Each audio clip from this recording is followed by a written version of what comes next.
Sebelumnya saya akan memperkenalkan teman-teman saya terlebih dahulu ya. Nah, di sebelah saya ada Yantika, saya sendiri Nika Dek Novita Dewi.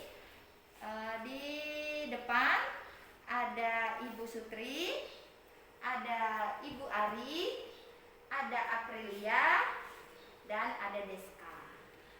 Sebelumnya teman saya akan mempresentasikan untuk retardasi mental.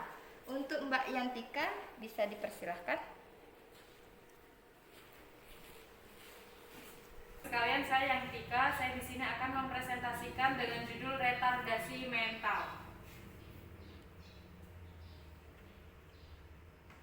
Yang pertama kita harus tahu dulu apa itu definisi dari retardasi mental. Jadi retardasi mental ini adalah suatu keadaan perkembangan mental yang terhenti atau tidak lengkap, yang terutama ditandai dengan adanya rendahnya keterampilan selama masa perkembangan sehingga berpengaruh terhadap intelijensia, yaitu kemampuan kognitif, bahasa, motorik, dan sosial.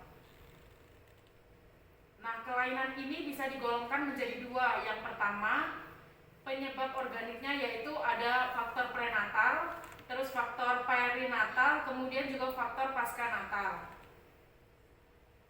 Penyebab selanjutnya yaitu penyebab non-organik atau kemiskinan dan keluarga tidak harmonis, social culture, interaksi anak kurang, dan atau penelantaran anak.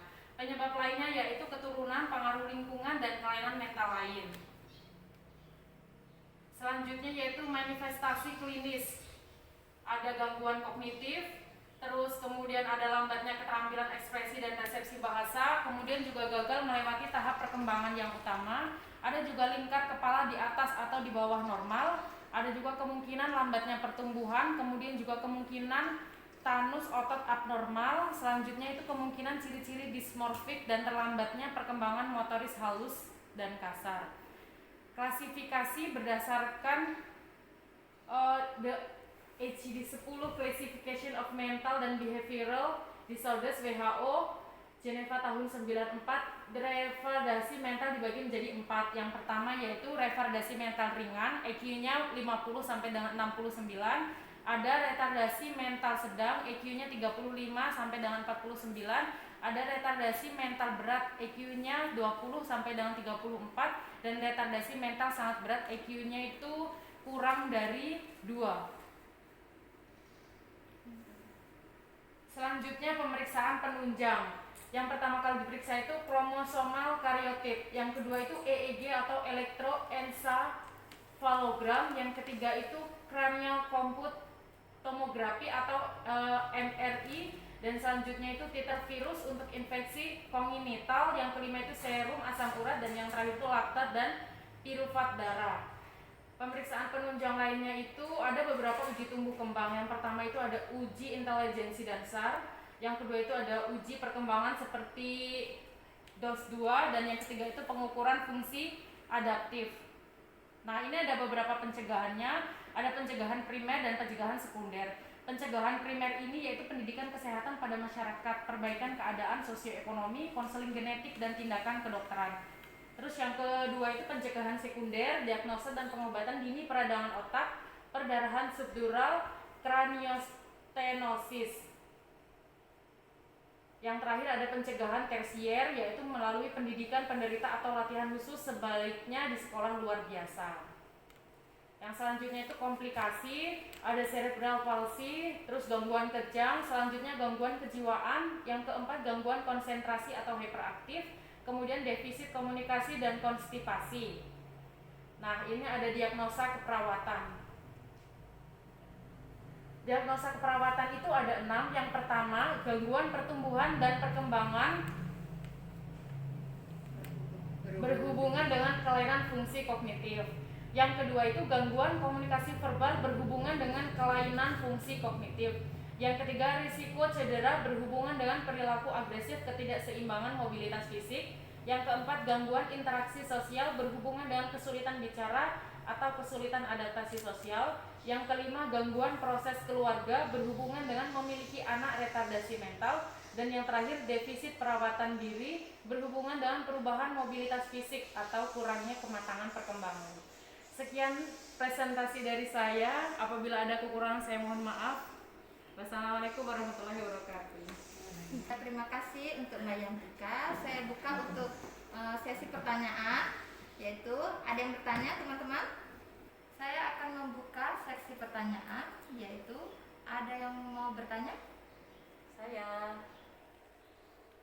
perkenalkan, nama saya Sutriyanti. Saya ingin bertanya tentang penyebab kelainan ini dapat digolongkan menjadi dua, yaitu yang penyebab organik dan yang itu yang penyebab organik itu aja dijelaskan, tolong dijelaskan. Terima kasih. Baik, bisa langsung dijawab oleh Mbak Yantika, yaitu tentang penyebab organik. Bisa dijelaskan? Baik, tadi kelainan ini kan bisa digolongkan menjadi dua penyebabnya. Ada yang penyebab pertama itu kan penyebab organik, sama yang kedua itu penyebab non organik. Tadi yang ditanyakan Bu Sutri kan yang penyebab organik ya. Baik, akan saya jawab. Jadi penyebab organik itu ada tiga. Yang pertama itu karena faktor prenatal, yang kedua itu karena faktor perinatal, dan yang ketiga itu karena faktor paskanatal. Prenatal sendiri itu penyakit kromosom atau sindrom Down, yaitu kelainan genetik, infoksikasi atau gangguan metabolisme sejak lahir. Nah, yang kedua itu faktor perinatal atau absusio plasenta, diabetes maternal, kelahiran prematur, kondisi neonatal termasuk meningitis dan perdarahan intrakronial. Dan yang ketiga itu karena faktor paskanatal, itu sebabnya karena cedera kepala, infeksi, dan gangguan degeneratif. Bagaimana Ibu Sutri? Ya, Apa cukup? Sudah cukup. Baiklah, presentasi ini saya cukupkan. Lanjut untuk kedua, yaitu dengan diare. Yaitu untuk materi yang kedua akan dilanjutkan teman saya, yaitu tentang diare. Diare pada anak. Silahkan Mbak. Diare pada anak. Pengertian diare menurut Harun N. S. Suratamaja dan P.O. Asdir pada tahun 98, diare adalah defekasi encer lebih dari 3 kali sehari dengan atau tanpa darah atau lendir dan tinja. Etiologinya yang pertama itu infeksi internatal, yang kedua infeksi parenatal, yang ketiga malabsorpsi karbohidrat, yang keempat diare terjadi karena mengonsumsi makanan basi atau beracun. Yang terakhir, diare dapat terjadi karena faktor psikologi atau rasa takut dan kecemasan. Tanda gejala diare. Diare akut karena infeksi dapat disertai muntah-muntah, demam, tenesmus, hematoksesia, nyeri perut atau kejang perut. Komplikasinya menurut Proles ialah dehidrasi, hipoklemia, hipokalsemia, diaristemia jantung yang disebabkan oleh hipokalemia dan hipokalsemia, hiponatremia, dan shock hipovolemik. Yang kelima, pemeriksaan penunjang berupa pemeriksaan tinja, pemeriksaan kadar ureum, pemeriksaan gangguan keseimbangan asam basa, lalu pemeriksaan elektrolit, intubasi duodenum untuk mengetahui jasa kronik atau parasit secara kuantitatif, terutama dilakukan oleh klien diare kronik. Tata laksanaan penanggungan kekurangan cairan merupakan tindakan pertama dan mengatasi pasien diare. Untuk yang sederhana seperti minum minuman banyak air putih atau oral dehidrasi solusi ORS seperti oralit harus cepat dilakukan agar tidak terjadi komplikasi lainnya. Konsep asuhan perawatan. Apa itu? Pengkajian yang sistematis meliputi pengumpulan data, analisa data, dan penentuan masalah. Yang pertama itu identitas klien, yang kedua riwayat keperawatan, yang ketiga riwayat kesehatan masa lalu, yang keempat riwayat psikososial keluarga, yang kelima kebutuhan dasar, yang keenam pemeriksaan fisik. Pemeriksaan fisik ini berupa pemeriksaan psikologi, pemeriksaan sistematik, pemeriksaan tingkat tumbuh kembang, pemeriksaan pada anak diare untuk akan mengalami gangguan karena anak dehidrasi sehingga berat badan menurun, pemeriksaan penunjang, pemeriksaan tinja, dan darah lengkap atau duodenum intubation. Yang B, diagnosa keperawatan, kekurangan volume cairan berhubungan dengan kehilangan berlebihnya melalui PSS atau muntahan. Yang kedua, perubahan nutrisi kurang dari kebutuhan tubuh berhubungan dengan Mulai. mana sih ternyata absorpsi nutrien dan peningkatan prestasi khusus. Yang ketiga, nyeri atau akut berhubungan dengan hiperperistaltik iritasi visual perirektal. Yang keempat, kecemasan keluarga berhubungan dengan perubahan status kesehatan anak. Selanjutnya, kurangnya pengetahuan keluarga tentang kondisi, prognosis, kebutuhan terapi yang berhubungan dengan pemaparan informasi. Yang terakhir, kecemasan anak yang berhubungan dengan perpisahan dengan orang tua atau lingkungan yang baru. Terima kasih atas Mulai. Terima kasih atas presentasi ini, saya ucapkan terima kasih. Bentar ya. Satu. Baiklah, sesi untuk pertanyaan saya akan buka. Ada yang mau bertanya, teman? Baiklah, untuk Mbak Yantika. Saya mau tanya, Ya. sebenarnya yang masuk dalam kriteria bisa dikatakan diare itu yang gimana ya? Dia sehari itu bisa buang air besar berapa kali, atau dia harus nunggu berapa hari dulu, atau bagaimana, bisa dijelaskan tidak ya? Ya, baiklah. Langsung dijawab. Ada teman-teman yang bisa menjawab. Dikategorikan berapa kali kalau itu dinyatakan diare? Ya.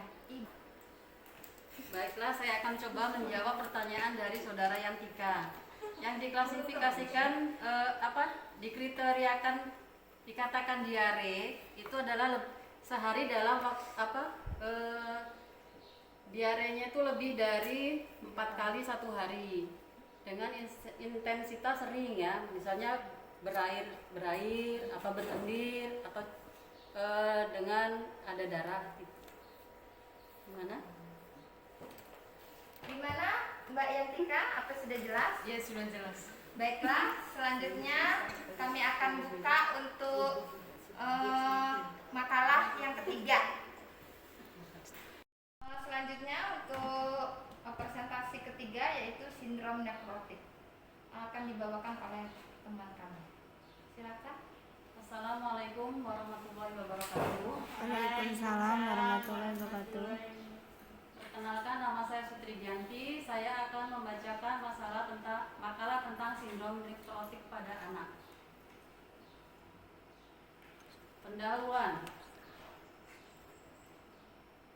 Sindrom nekrotik ialah keadaan klinis yang disertai oleh proteinuria masif, hipoproteinemia, edema, dan dapat disertai dengan hiperlipidemia. Etiologinya ialah sindrom nekrotik dibagi menjadi 3, yaitu kongenital, glomerulus nekrotik primer atau idiopatik, dan sekunder mengikuti penyakit sistem seperti pada purpura, henok, kolin, dan lupus erythematosus sistemik.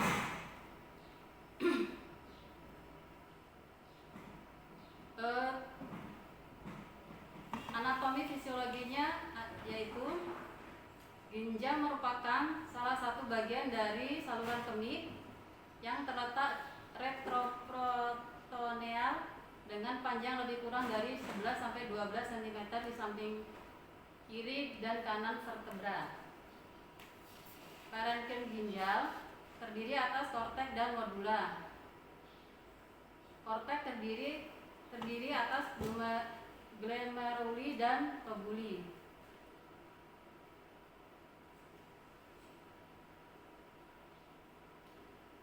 Manifestasi klinisnya yaitu retensi cairan dan edem yang menambahkan berat badan, edema periorbital, edema dependent, pembengkakan genitalia eksterna, edema fasial, asietas, dan distensi abdomen. Yang kedua, anoreksia. Yang ketiga, penambahan berat badan. Yang keempat, kulit pucat. Yang kelima, Malaysia. Yang keenam, keletihan. Kompilasinya yaitu hipovolemia, kehilangan protein dalam urin, dehidrasi, infeksi, anoreksia, volume cairan menurun, kadang-kadang berwarna pekat dan berbusa. Penata laksanaannya ialah 1. diet protein tinggi, diet rendah natrium jika edema berat. Yang kedua, batasan sodium jika anak hipertensi. Yang ketiga, antibiotik untuk mencegah infeksi. Yang keempat, terapi diuretik sesuai program. Yang kelima, terapi albumin jika intake dan output urin kurang. Yang keenam, terapi prednisone dengan dosis 2 mg per kilogram per hari sesuai dengan program. Pemeriksaan diagnosisnya, adanya tanda klinis pada anak. Yang kedua, riwayat infeksi saluran napas atas. Yang ketiga, analisa urin. Yang keempat, penurunan seroprotein. Yang kelima, biopsi ginjal.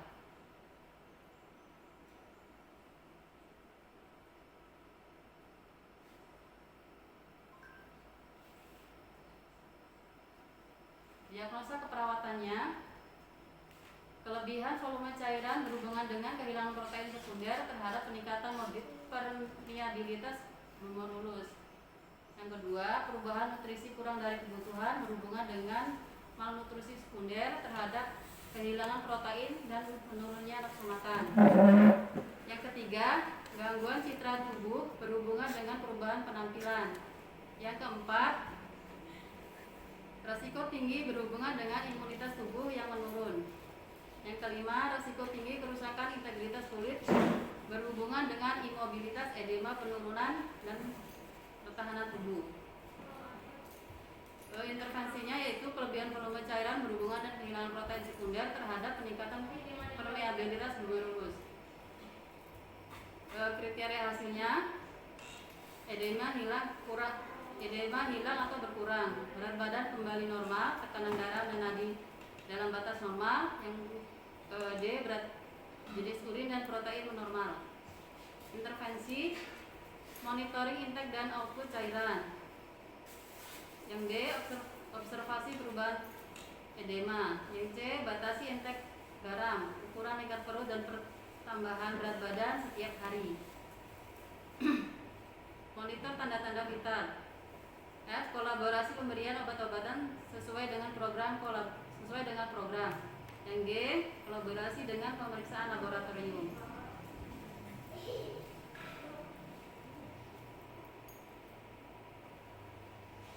Kesimpulan, ginjal merupakan salah satu organ penting dalam sistem urinaria, sedangkan sindrom nefrotik merupakan salah satu penyakit kelainan pada ginjal. Sindrom nefrotik merupakan kumpulan gejala yang disebabkan oleh adanya injuri glomerular yang terjadi pada anak dengan karakteristik proteinuria, hipoproteinuria, hipoalbumin, hiperlipidemia, dan eden. Penyebab sindrom nefrotik belum diketahui secara pasti. Namun, para ahli telah membagi dan dalam beberapa etiologi. Saran: apabila terdapat gejala klinis pada anak, segera diperiksakan ke petugas kesehatan terdekat untuk mengetahui apakah anak menderita sindrom nefrotik dan dapat mendapatkan pertolongan secara dini. Terima kasih. Sekian presentasi yang bisa saya sampaikan. Baiklah, terima kasih atas presentasinya, teman-teman. Saya akan buka seksi untuk pertanyaan. Ada yang mau bertanya? Saya mau bertanya, Ibu, itu Ya. sindrom manifestasi Klinis. klinis sindrom itu apa? Seperti apa? Coba tolong dijelaskan. Baiklah, akan langsung saya jawab ya. Dari manifestasi klinisnya yaitu tensi atau cairan atau terjadi edema pada urin, penambahan berat badan, terus bisa karena anoreksia atau kekurangan tidak nafsu makan. Yang ketiga, penambahan berat badan karena penumpukan cairan tersebut. Yang keempat, kulit bisa pucat. Yang kelima, dia cepat merasa lelah atau malaysia. Yang keenam, keletihan. Bagaimana Ibu? Ya, oke, sudah cukup jelas. Terima kasih. Bagaimana? Terima kasih. Baiklah, terima kasih untuk presentasi ini. Selanjutnya yaitu presentasi keempat. Teman saya akan mempresentasikan tentang apa ya? Presentasi yang dibawakan oleh Ibu Kadek. Kira-kira ada yang mau bertanya apa tidak? Jika ada yang mau bertanya, dipersilakan. Saya mau bertanya. Baiklah, silakan Ibu. Tadi kan dijelaskan ada gangguan emosi ya untuk anak yang terkena autisme. Gangguan emosi seperti apa yang dialami oleh anak tersebut? Saya bantu bertanya ya. Saya bantu menjawab ya, yaitu gangguan emosi seperti emosinya tidak terkendali, rasa takut yang tidak wajar, tertawa, menangis, marah-marah tanpa sebab yang dilakukan oleh orang tua atau sekeliling orangnya yang ada di situ. Baik. Ya, terima kasih. Assalamualaikum warahmatullahi wabarakatuh. Baiklah, sekarang kita akan lanjutkan pada materi yang selanjutnya, yaitu aspek pada anak dengan diagnosa autisme yang dibawakan oleh perawat Kadek Novita Dewi. Silakan. Terima kasih atas waktunya. Saya akan membawakan aspek keperawatan pada anak dengan autisme. Pengertian dari autisme diambil dari kata Yunani, yaitu autos yang berarti diri sendiri dan isma yang berarti suatu aliran, berarti suatu paham yang tertarik hanya pada dunianya sendiri. Sindroma autisme juga disebut kelainan tumbuh kembang yang pertama kali dideskripsikan oleh Leo Kanner, psikiater dan Universitas Johns Hopkins AS. Penyakit ini adalah gangguan perilaku pada anak di mana anak asik tenggelam dalam dunianya sendiri. Gejalanya yaitu tampak sebelum usia 3 tahun. Autisme adalah gangguan perkembangan yang kompleks yang disebabkan adanya kerusakan pada otak sehingga mengakibatkan gangguan pada perkembangan komunikasi, perilaku, kemampuan sosialisasi, sensorik, serta belajar. Macam-macam gangguan perkembangan pada anak autis yaitu gangguan komunikasi, terlambat berbicara, sangat sulit untuk memulai atau mempertahankan percakapan dengan orang lain, komunikasi dengan gerakan, mengulang-ulang kata, merancu dengan bahasanya sendiri, tidak memahami pembicaraan orang lain. Gangguan interaksi ini yaitu kurang responsif, tidak mau menatap mata, udah itu tidak mampu mengekspresikan rasa, tidak ada empati. Gangguan perilakunya yaitu cuek terhadap lingkungan, asik, semaunya, perilakunya tidak terarah, agresif, melamun, kelekatan, perilakunya ritualistik. Gangguan emosinya yaitu tertawa, menangis, marah-marah tanpa sebab, emosi tidak terkendali, rasa takut yang tidak wajar. Gangguan persepsi sensoriknya menjilat-jilat benda, mencium-cium benda, menutup telinga, tak suka memakai baju dengan bahan kasar, sangat tahan terhadap sakit. Penyebab autis ini yaitu dari faktor genetik, gangguan pertumbuhan sel otak pada janin, gangguan pencernaan, keracunan logam berat, dan gangguan autoimun. Faktor predisposisinya yaitu teori psikodinamika, Maher teori bioleg, adanya gangguan pada otak, teori genomika.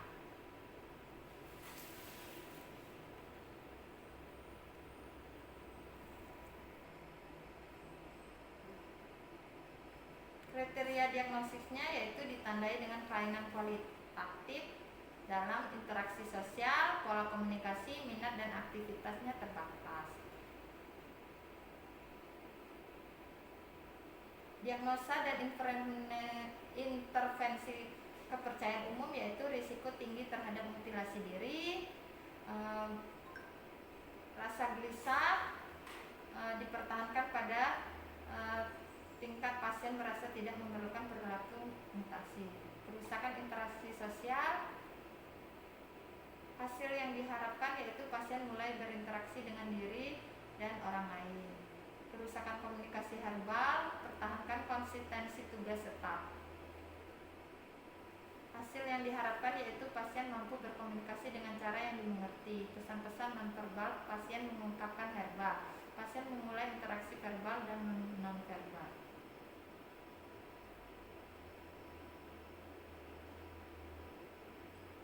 Terima kasih. terima kasih. Sekian dari presentasi saya. Kelima akan dibawakan oleh teman saya, yaitu tentang tipoid. Kami persilahkan. Assalamualaikum warahmatullahi wabarakatuh. Waalaikumsalam warahmatullahi Di wabarakatuh. sini saya akan menjelaskan tentang tipoid. Tipoid adalah penyakit infeksi sistem akut yang disebabkan infeksi salmontipe.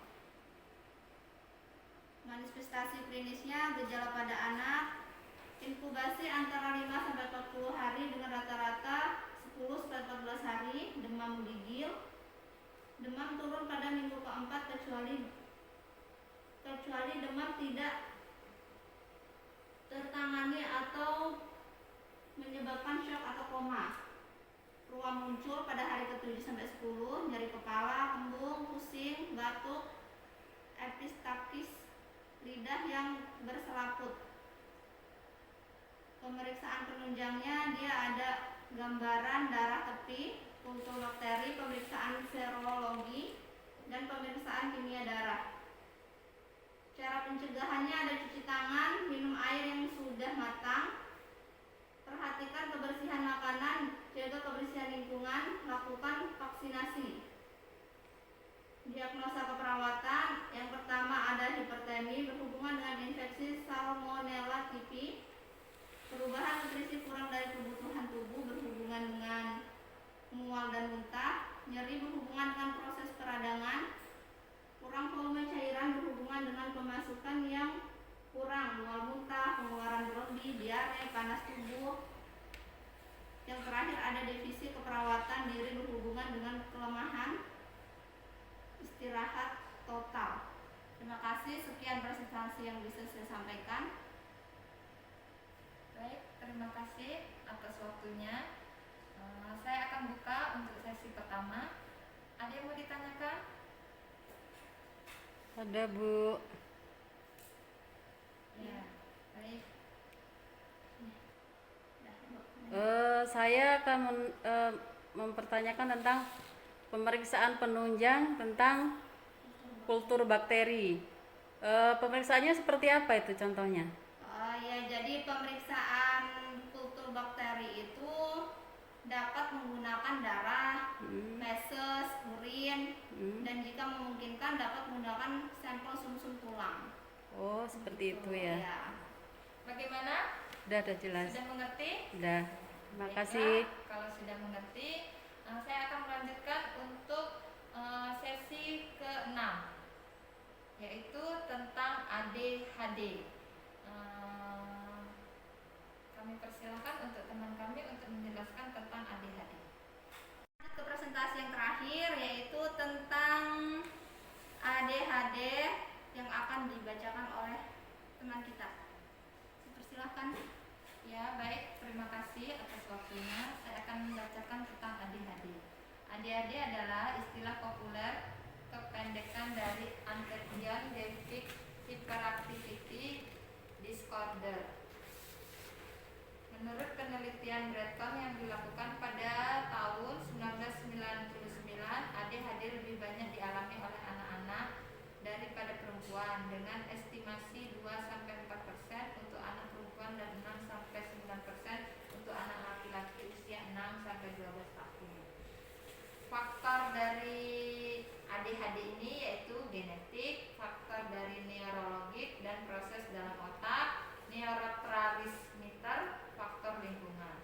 Macam-macam ADHD yaitu ada gabungan ditandai dengan gejala-gejala tersebut tampak sebelum anak mencapai usia 7 tahun. Gejala-gejala diwujudkan pada paling sedikit 2 setting yang berbeda. Gejala yang muncul menyebabkan hambatan yang signifikan dalam kemampuan akademik. Gangguan ini tidak dapat dijelaskan dengan lebih baik oleh kondisi psikologi atau psikiatri lainnya. ADHD yaitu kurang perhatian. ADHD hiperaktif inklusif. Manifestasi klinis dari ADHD yaitu seringkali tangan atau kaki tidak dapat diam, mudah bingung oleh dorongan-dorongan asing, mempunyai kesulitan untuk menunggu giliran, seringkali menjawab dengan kata-kata yang tidak diperkirakan.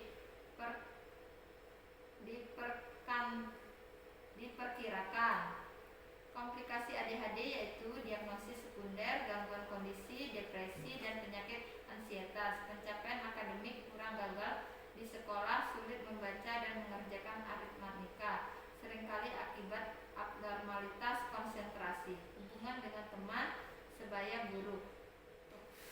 Pencegahan ADHD yaitu screening DDTK pada ADHD, perawatan saat hamil, asupan nutrisi yang seimbang, manajemen perilaku, dan mendorong untuk fokus pada anak yang mereka lakukan. Peran orang tua yaitu sedini mungkin membiasakan anaknya untuk hidup dalam suatu aturan. Kenali kondisi diri dan fisik anak. Diagnosa keperawatan yang diambil yaitu gangguan interaksi sosial berhubungan dengan perilaku implosif, risiko cedera berhubungan dengan hiperaktivitas dan perilaku implosif, coping individu tidak efektif berhubungan dengan tidak adekuatnya tingkat kepercayaan diri terhadap kemampuan untuk melakukan coping. Terima kasih. Presentasi yang dibacakan oleh teman kita. Untuk yang lain, apakah ada yang ingin bertanya?